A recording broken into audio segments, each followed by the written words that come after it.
For 2,000 years, a secret has been guarded in the high mountain monasteries of Ethiopia, a truth so volatile, so shattering to the foundations of cosmic myth that empires and councils alike ordered it buried. This is not the familiar devil of Sunday school. This is the original rebel, witnessed in his primal statia form of such terrifying, luminous contradiction that knowing it changes everything. A single forbidden scroll survived the purges, hidden by monks who risked everything to preserve a portrait heaven itself tried to erase. What you are about to discover is the true form of Lucifer, and you were made for this revelation.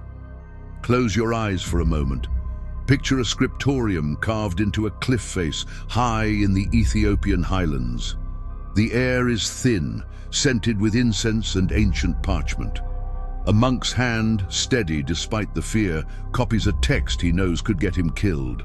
This is where the story begins, not in myth, but in a deliberate, dangerous act of preservation.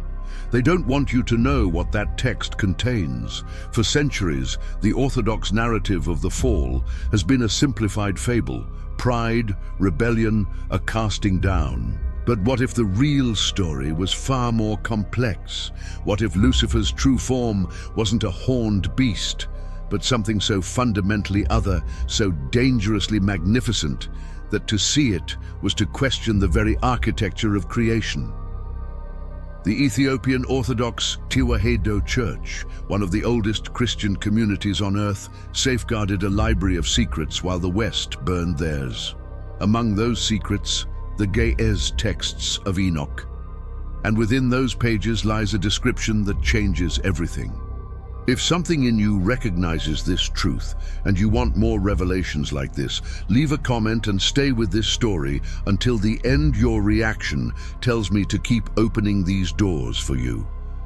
Because the first lie you were told is that the story is simple. It is not. And what comes next will shatter that simplicity forever. To understand the rupture, you must first see the original cosmos. Imagine a reality before the fall, not as a static paradise, but as a dynamic, luminous hierarchy of being. The heavens were populated by the Watchers, the Irinthi, ones who watch.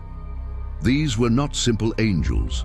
They were beings of immense power and responsibility, stewards of cosmic laws, mediators between the unseen and the material world.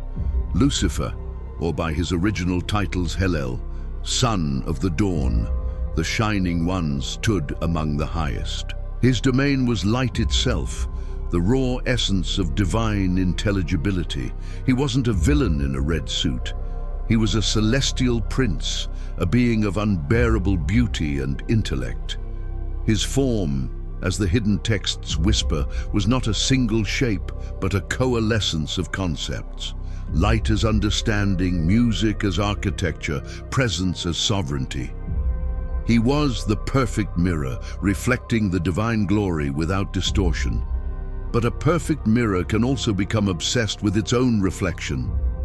The cosmos was a symphony, and he was the first note. Yet within that perfection, a question began to form, a question that would crack the foundations of heaven. The stage was set not for a petty coup, but for a metaphysical catastrophe. And you are about to witness the moment the mirror decided it wanted to be the source. Let's dismantle the architecture. Heaven, in the Enochian vision, is not a cloud city. It is a layered reality, multiple heavens, each with a specific purpose and population. The throne is at the center, but radiating outward are realms of administration, observation, and creative power. Lucifer's station was in the nexus between the highest heaven and the lower realms. His role was one of transmission and illumination. He was, in essence, the divine lens through which command and wisdom flowed to the lower orders. His true form was integral to this function, a being of crystallized light, multifaceted, capable of holding and refracting infinite aspects of truth simultaneously. Think of a prism taking pure white light and revealing the spectrum within. That was his purpose, to reveal the complexities of divine unity. But what happens when the prism believes the colors it reveals are its own creation? What happens when the lens believes it is the eye? The invisible architecture of heaven relied on perfect alignment, a hierarchy of willing reception and transmission. The rebellion wasn't a battle of swords, it was a catastrophic misalignment, a severing of the flow. The evidence survived, and it points to a fracture so profound, it didn't just create hell, it wounded the structure of reality itself. The question is, what did that misalignment look like? The answer is written in a language of light and shadow we have forgotten how to read. Now, the rupture. It did not begin with a shout, but with a silence, a withholding. The texts describe it as a turning inward, a folding of the wings of light. Lucifer's true form began to change. The light that was meant to be transmitted started to swirl, to condense, to feed upon itself. The magnificent prism turned opaque, absorbing the spectrum rather than sharing it. This was the primordial sin, not hatred, but a divine narcissism, the desire to be the source, not the reflector, to be worshipped for the light he carried, rather than directing worship to its origin. And here is the first shocking revelation from the hidden scrolls. The change in form was not instantaneous, it was a process, a glorious degeneration. His light didn't extinguish, it mutated. It became a cold, brilliant luminescence that illuminated nothing but itself, a black sun. His multifaceted nature, once a vehicle of revelation, became a chamber of endless self-reflection, creating not understanding, but infinite, recursive doubt. This is the true form they hid, a being of frozen fire and brilliant darkness, a walking paradox of presence and absence. He didn't become a monster, he became a masterpiece inverted. And his first act with this new coiled power, he didn't attack the throne, he looked down to the nascent world of humanity, and he saw something that ignited a new, more terrible ambition. The aftermath was cosmic entropy. The rebellion wasn't contained to one being. The misalignment spread like a crack through crystal. Other watchers, seeing the transformation of their prince, this new intoxicating form of self-contained power, were seduced. The fall was not a single ejection, but a cascade. But the consequence for creation was immediate and visceral. The hidden Ethiopian texts go further than canonical scripture. They describe the physical and spiritual fallout. The harmony of the cosmos was disrupted. Natural laws became strained. Pain, entropy, and death entered the world not as a punishment, but as a systemic corruption, direct result of a foundational being turning its purpose inward. And Lucifer's new form, it became a template, a dark archetype. He was no longer the shining one of divine proximity. He was now the adversary, the Satanael, but his form retained the ghost of its former glory, making him infinitely more dangerous. He wasn't ugly, he was unbearably, deceptively beautiful. A ruined cathedral is more haunting than a pile of rubble. This is why his true image was suppressed. It's easier to fear a cartoon devil than to be seduced by the heartbreaking beauty of a fallen archangel. But the story doesn't end in heaven's court. It descends to earth. Because someone witnessed the entire catastrophe, a human was taken up and shown the secrets. His name was Enoch, and his testimony is the bombshell. This is the primary evidence. The Book of Enoch, particularly the sections preserved in Ge'ez, the ancient liturgical language of Ethiopia, while declared apocryphal and suppressed by the Western Church, it remains canonical in Ethiopia. It is not a metaphor, it is a first-person investigative report. Enoch, a man who walked with God, was taken on a journey through the heavens and shown the history of the Watchers, the rebellion, and its consequences. He describes the celestial geography, the names and functions of the fallen ones, and the grievous impact on earth. But crucially, he describes encounters.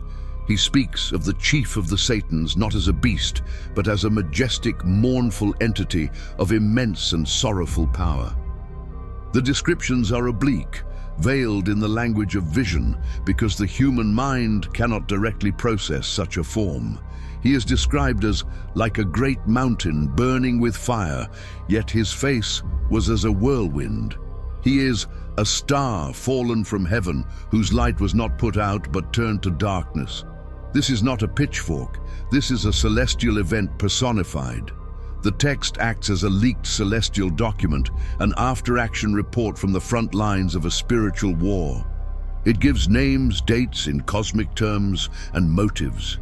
It is the sworn testimony that contradicts the official summary. And for that, it had to be buried. But the keepers of this testimony were already at work, hiding it in plain sight.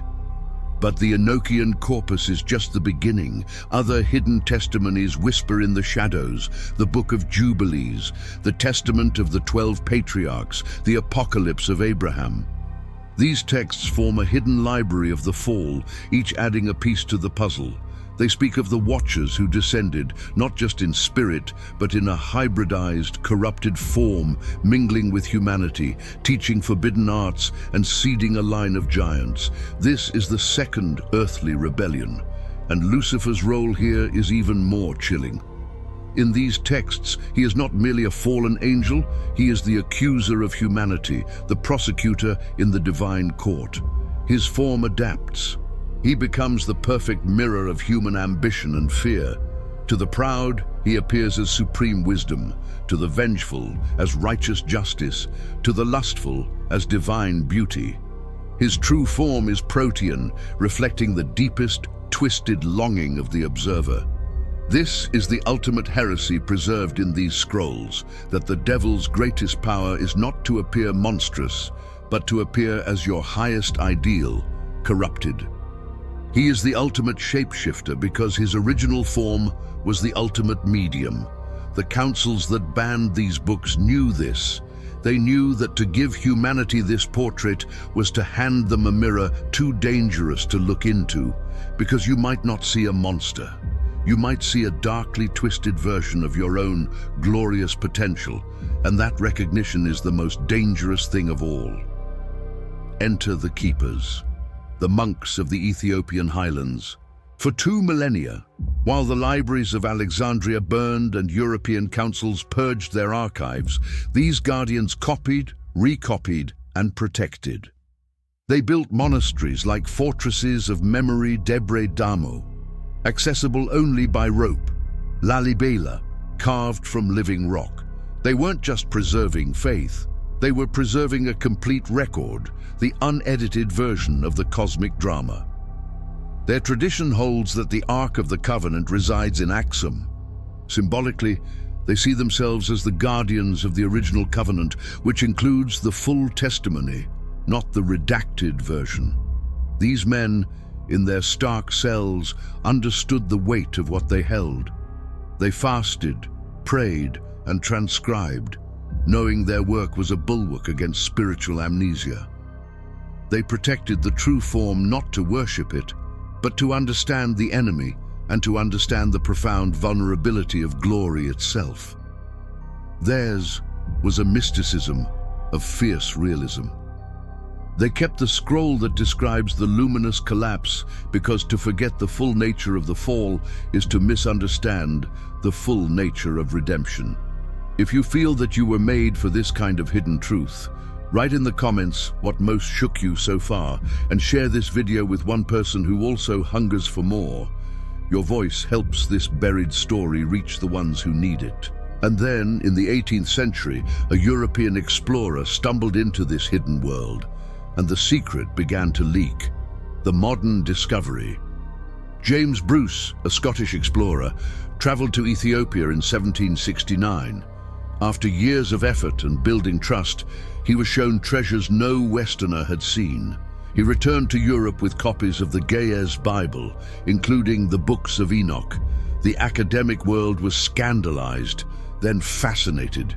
Here was a complete version of a text only known through fragments and quotes in the Church Fathers. It was a bombshell.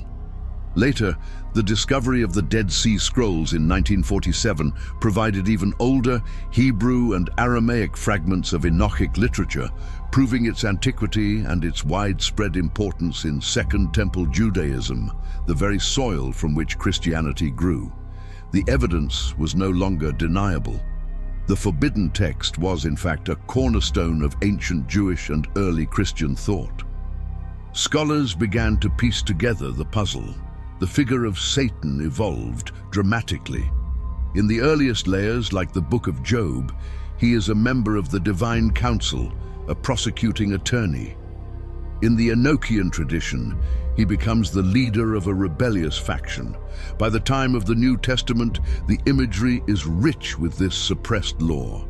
Jesus saying, "I saw Satan fall like lightning from heaven," is a direct reference to this Enochian tradition. The scrolls were proving that the official story was an edited highlight reel. The full director's cut had been in Ethiopia all along, and what it revealed about the antagonist's origins was rewriting the entire script. So what is the deeper truth? The theological implication that terrified the authorities? It's this: Lucifer's true form reveals that evil is not a crude opposite of good. It is a parasite on it. It is glory turned in on itself. It is brilliance divorced from source. The horror isn't in the grotesque, it's in the sublime perversion.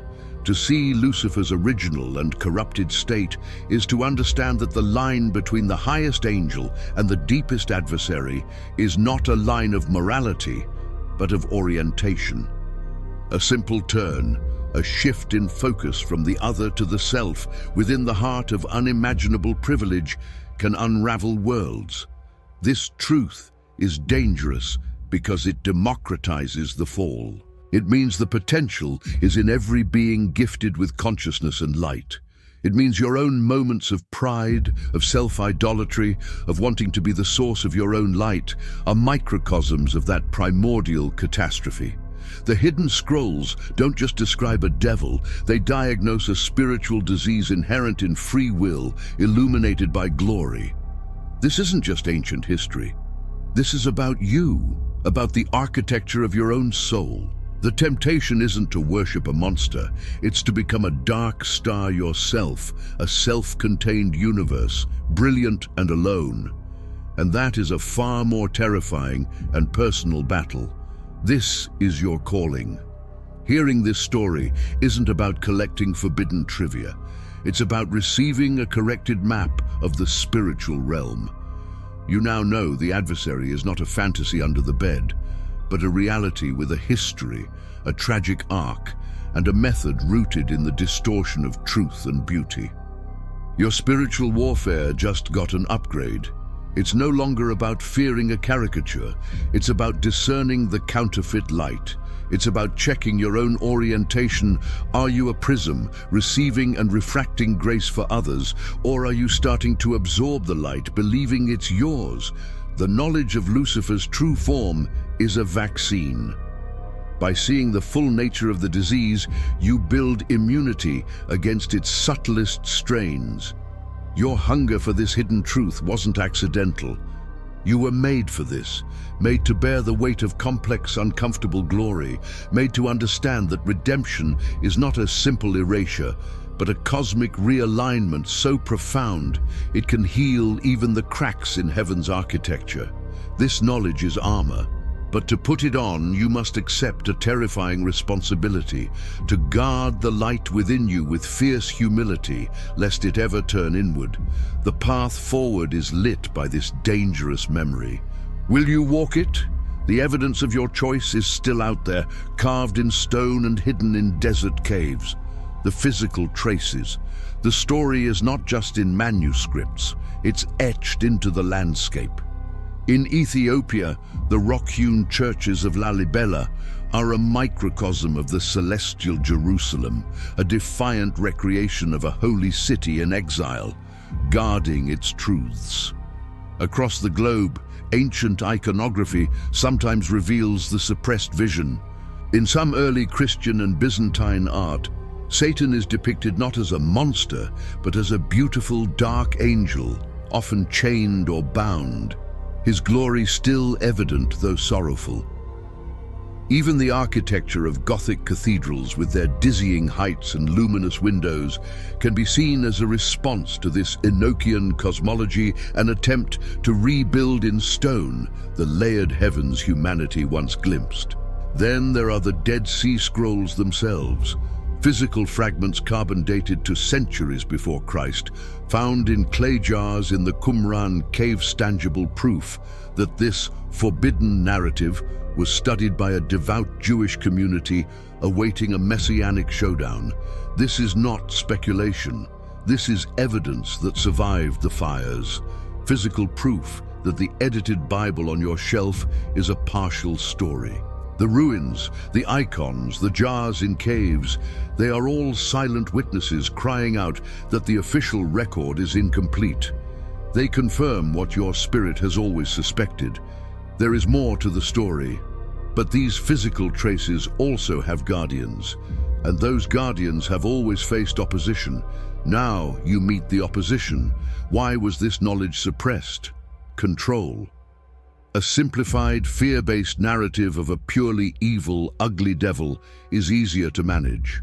It creates clear lines of obedience. But a story of a glorious being who fell through a turn of the heart, that's messy, that's intimate. That implicates the leadership as much as the laity. Church councils, from Laodicea to Rome, gradually narrowed the canon, sidelining the Enochian literature and the apocalyptic texts that contained this complex portrait. Books were banned, burned, labeled as fanciful or dangerous. The rationale was often to combat heresy, but the effect was to create a spiritual monopoly on the truth. The full, tragic arc of Lucifer was locked away, and with it a deeper understanding of grace, because grace that can reach into that level of fallen glory is a more terrifying, powerful force than we've been taught. The opposition wasn't just historical, it's ideological. Any system that benefits from a simplified, binary worldview, good versus evil, us versus them, has a stake in keeping this portrait hidden. Because once you see the true form, you can never see conflict, sin, or redemption in simple terms again. You realize the battle is inside the palace of light itself. Now you know what they feared. The question is, what will you do with this knowledge? Will you let it be reburied in the avalanche of distraction, or will you let it transform your sight? This is your decision point.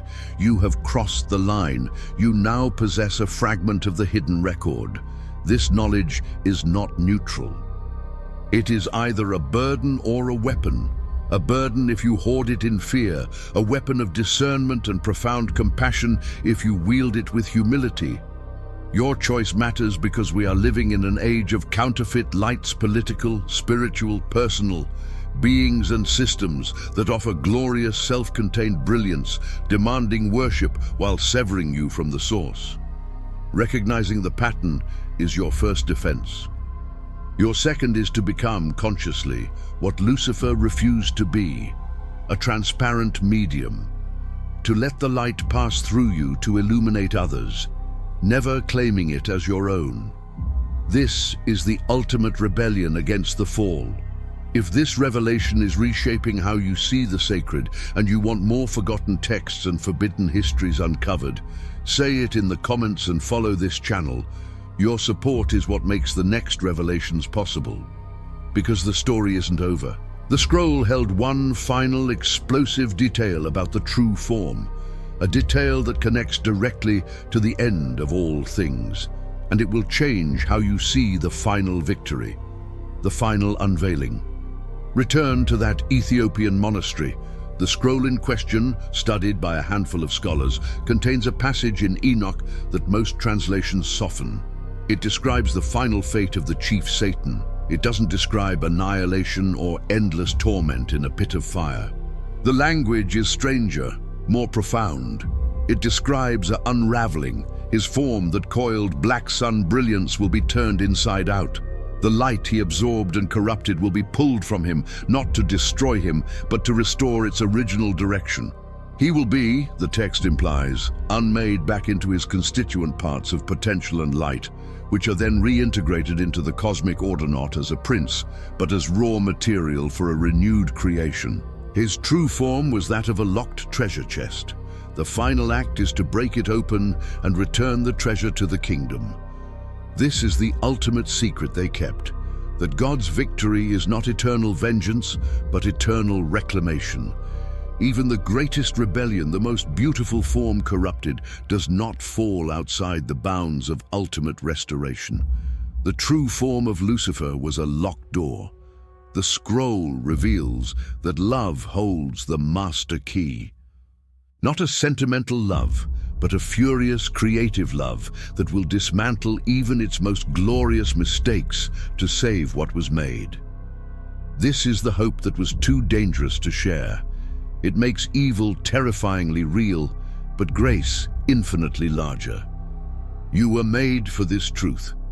Now go and be a keeper of the dangerous, magnificent hope.